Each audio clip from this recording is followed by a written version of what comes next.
building on that. You know, it's a process. You know, this year is going to be another process. Who cares what we did last year? You know, when we show up on the floor, we're not the Eastern Conference champions. You know, it's a totally different year. There he is, LeBron, 2 months shy of turning 31 in his 13th season and is trying to make it to the NBA Finals for the 6th straight time. Stephen A., what are we going to see from King James this season? More the same. I don't think I think that you'll expect to see him less minutes. I think as he gets older, he gets wiser. His physical dominance over the rest of the sport, I think, will dissipate a smidgen simply due to the fact that you have to take into account that he's not getting any younger. He is 31 years of age, but it's becoming to be almost 31 years of age, but it's becoming to be an older because of the mileage. But the fact that he's accustomed to playing into April, May, and June, because he's accustomed to doing all of these things, there's a lot of wear and tear on the body. This is why it was so important for David Griffin to keep the team intact and to get a Tristan Thompson re-signed, to have him and Love, how it's important to get a Kyrie back. The J.R. Smiths of the world, acquiring Mo Williams in the offseason. Excuse me. You've got to get these guys because during the regular season, LeBron doesn't need to really be playing more than 30 minutes a game. It's almost like you really wish he had Greg Popovich. I think the masterful job of the year, the season before last when the Spurs won the title, how every single member of the San Antonio Spurs, including Kawhi Leonard, all played 30 minutes or lower. No one I mean, it's unreal. Only Greg Popovich has proven he could do something like that. And that's what makes you feel sorry for LeBron, because I like David Blatt. I don't have a problem with David Blatt. Remember last year I was of the mindset, give the man a chance. You understand, even though, he wasn't everybody's first choice. I would have preferred to see Mark Jackson coaching that team, but give the man a chance. It's just that I don't know how you can manage those minutes. So LeBron will do it himself. I think he'll take less minutes. I think he'll look to get others involved. I don't think you'll see him as aggressive offensively. I think he has a number of successful years ahead of him. My issue with LeBron is one thing and one thing only. And last year was so incredibly unfair to him because, my goodness, 2 of the big 3 go down. And I mean, to me, it was just unfair for the load he had to carry. But in the end, you have 4 finals losses. I've gotten to the point where I would rather see LeBron lose earlier than go to the finals and lose again. I just don't want him to lose in the finals. If you're going to lose before the finals, because it's nothing worse than getting so close and then falling down. And that's happened to him on 4 occasions, and it could happen a 5th, and I don't wish that on him.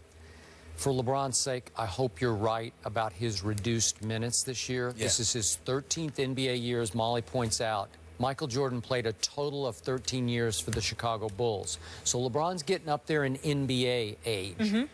But Stephen A., the one thing I love about LeBron James, he loves to play basketball.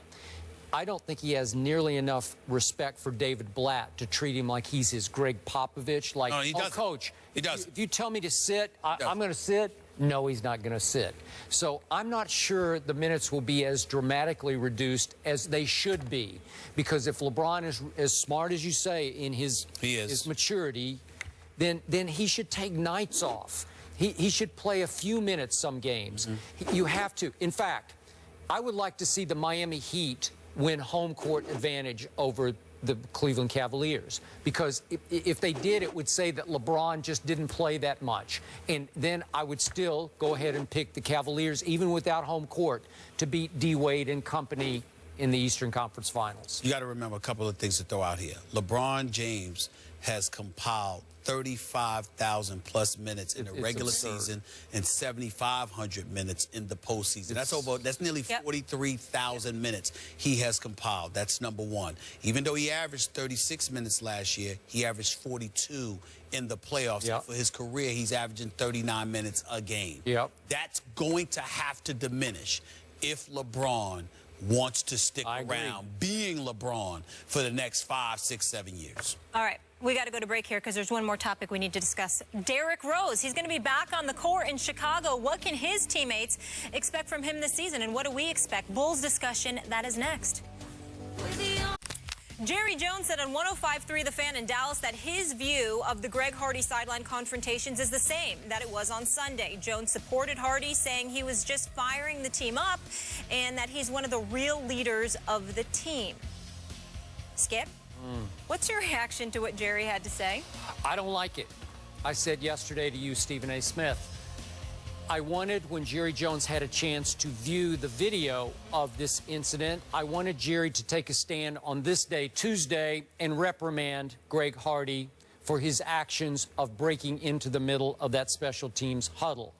And from what again, we're just having to go off the top of our heads here off these quotes. He didn't really even address that. He dodged the question, basically, and said he's still, I'm just paraphrasing, he's still all in on Greg Hardy, is looking to sign him long term. He's a relatively young player, and he's part of the Cowboy future. I did not want to hear that today because Jerry Jones is not only the owner and president of this team, he is the general manager. He manages the football part of this organization. And a strong message needed to be sent that it is completely unacceptable for Greg Hardy to break into the middle of a special teams huddle to blast the special teamers and get to the point of getting so out of control that the assistant head coach and special teams coordinator was forced to try to shove him back out of that huddle. And a confrontation ensued that included Devin Street and finally Des Bryant. Wholly unacceptable. But there is a time and a place for that kind of passion to overflow, that kind of rage to win to be channeled in the direction of special teams players who laid down on the job and allowed a 100-yard kickoff return that lost the football game. And that time and place might be over on the sideline on the bench area where you take one at a time and you say, what are you thinking about? And where was your effort? And where's your guts and heart, young man? Because I think Greg Hardy has the potential to become a veteran leader of this team, but he has now only played 2 games for this team, and I don't think it would be out of bounds for the owner, president, general manager to put him back in his place because, as you said, the sometimes puppet head coach is not going to do that. I believe Tony Romo did try to do that because the Dallas Morning News reported that Romo went up to Greg Hardy during the media time in the locker room and pulled him aside and talked to him for several minutes. And I don't know exactly what he told him. I'm going to guess that he told him, watch what you say to the media. Don't dig a deeper hole. So we got the no comment, no comment, no comment. Thank you very much, media. I wanted to hear something constructive, objective from Jerry about Greg Hardy, and I didn't, and I'm disappointed in Jerry, and he's now set himself. I opened the show by saying he's the biggest, easiest target in sports, and now it will be open season on Jerry Jones all day long today. Your thoughts? Skip Bayless, am I correct in surmising that what you're saying essentially is that you have a problem with the timing of what transpired with Greg Hardy? Yep. And how this is not the time or the place for Jerry Jones to support Greg Hardy. This is today is not. Now that you've had a chance. Remember, when he was asked after the game, he's outside the locker room, and he said, I didn't see it. What I'm saying to you is that in the grand scheme of things, as uncomfortable as it is for everybody to admit, what you really have a problem with is how stuff looked as opposed to what happened. And the reason why you have a problem with how stuff looked is because of a checkered past that will not be able to escape Greg Hardy. Yep. That's the reality, okay? And Jerry Jones and Stephen Jones willing to conduct business as usual and to shove this aside, as an aside, dare I say, and I'm certainly not agreeing with this, I want everybody to know this, but everybody out there, are we, and I don't mean this like intentionally, like Jerry Jones means for it to be perceived this way, because I'm sure he's not thinking about this. But are we wondering now, is there any wonder as to why issues of domestic violence and stuff were basically shoved under the rug, per se? Like it wasn't the issue that it needed to be? Because think about this. if there were no video from Ray Rice, Yeah. who's to say people would react the way that they are right now about Greg Hardy? You see what I'm saying? Because if you're looking at the NFL culture, you have a 71-year-old billionaire who happens to be the owner of the Dallas Cowboys, you know, owns the billion-dollar playpen, et cetera, et cetera. And what is he doing? He's basically saying, look, man, he's relatively young, and his skill set is something that we need. You know, because he's trying to win football games. And in the immediate aftermath of Greg Hardy, I'm not going to engage in condemnation, but I will say this. I'm talking about based off of Sunday's game. I'm not going to engage in condemnation, but I will say this. Did he not look scary to you? He looked pretty damn scary to me. And when you looked at him out of control, I saw the football player. You saw the football player, frustrated by the level of ineptitude and the lackadaisical effort put forth by the special teams.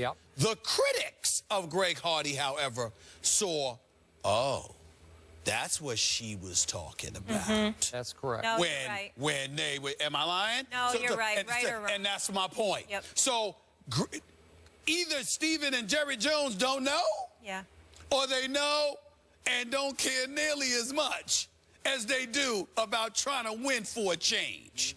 And that's what this is right here. So what I'm saying to you is, let's understand something. What you're really appalled by based off of Sunday was the timing. Yes, and they're about to go back out on the field. And the timing of it has everything to do with Greg Hardy's past. If this were another player, you would just say he's immature. But Greg Hardy, I'd say that's out of bounds. I'm not saying you're saying he's. No, we all know it's out of bounds. I'm saying you would attribute it to immaturity, and that player has to be disciplined. Whereas in the case of Greg Hardy, we're more vehement about it because people looked at him and said, yo, there's something unstable about that brother, right or wrong. That's what they were saying. Okay. That's the bottom line. All right. Look, just my personal view here. I've told you before, I would not have signed it. Right. Do I think that he committed heinous domestic violence? I do, even though his conviction got overturned when it went to the jury trial because she didn't show up and the police indicated she was paid off. But getting back to Cowboys signing, remember, Jerry's daughter, whom I know named Charlotte, she's a very bright woman. She's a Cowboys executive, and she made a big case at that time. This is a great opportunity for us with Greg Hardy to address this issue, keep it at the forefront, and I'm not sure that's happening just yet. Not sure. No. In fairness to both Stephen and Jerry Jones, the resident Cowboy hater, that's just playing games, having fun. In all seriousness, I don't believe they're intentionally insensitive. I think they're focused on winning, and sometimes that blinds you to the sensitivity that you need to have towards others. I don't believe for one second that they intentionally are being insensitive. No, but winning is paramount. Speaking of winning, NBA season kicks off tonight, and what player is under the most pressure this season? KD, CP3, we'll get into that in just a bit. Stay here.